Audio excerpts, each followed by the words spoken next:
Dès les débuts de la radio en France, un genre fait fureur. La radio est là pour divertir, et ceux qui vont très vite le comprendre et investir ce nouveau média, ce sont les chansonniers.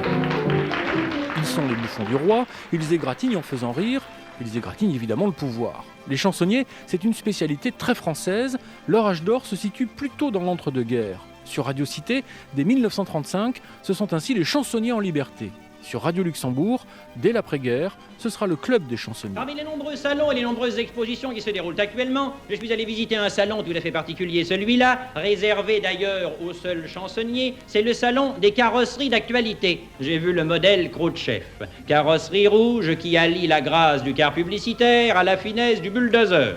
Le même modèle existe en France sous le nom de Zavata. Sur le service public, à la même époque, c'est le grenier de Montmartre. Dans tous les cas, les joutes verbales sont légion. Ce sont les ancêtres de la revue de presse que diffuse par exemple la chaîne Paris Première, enregistrée comme au temps des chansonniers dans un théâtre parisien. L'humour et la dérision donneront aussi naissance à de drôles d'émissions, dont certaines légendaires. Le 18 avril 1977, on annonce 2 nouveautés sur RTL. Pour terminer, vous le savez sans doute déjà, il y a du nouveau dès aujourd'hui dans les programmes de RTL. La Casse-Trésor est remplacée par le Bingo, toujours animé par Fabrice de 11h30 à 12h30. Le Bingo sera suivi d'un autre jeu nouveau, les Grosses Têtes, présenté cette fois par Philippe Bouvard. Les Grosses Têtes s'installent le matin, une demi-heure, juste avant le journal de 13h. Mademoiselle Belle-Père de Loche. C'est un classique des émissions de radio, mais il y a eu aussi le surprenant et l'atypique. Sur une idée du directeur d'RTL, s'installe chaque semaine le samedi, entre 11h et 13h, une drôle d'émission baptisée « Les fausses conférences de presse de Thierry Leluron ». Nous sommes en 1984. Les questions étaient posées par des vrais journalistes, évidemment ceux d'RTL. Isabelle Dapt. Vous écoutez d'autres émissions de RTL, Monsieur le Président ? Mais oui, écoutez, chaque jour j'écoute. C'est pas l'émission de Mme Marie Pesson. Et pour vous, qu'est-ce qu'on peut faire ? Moi, je suis très étonné que M. Mitterrand n'ait pas encore songé à téléphoner. Il est vrai que pour certains cas désespérés, on ne peut plus rien faire.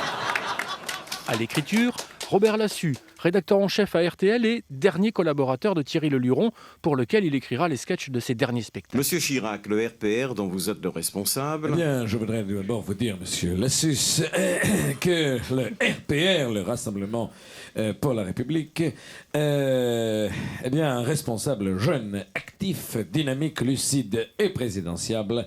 N'ayons pas peur des mots, et pour moi, et pour le RPR, et pour la France. L'émission était enregistrée dans le grand studio d'RTL.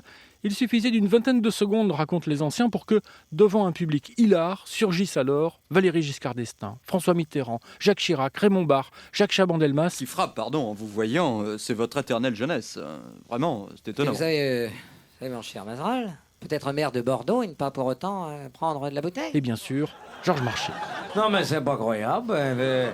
Je viens ici à RTL pour causer gentiment dans le poste avec vous. J'y viens en taxi, un taxi que je paye de mes propres roubes. Et puis on m'agresse. Non mais je suis secrétaire général et je le reste. Thierry Leluron était une véritable star et RTL l'a évidemment accompagné sur ce glorieux chemin.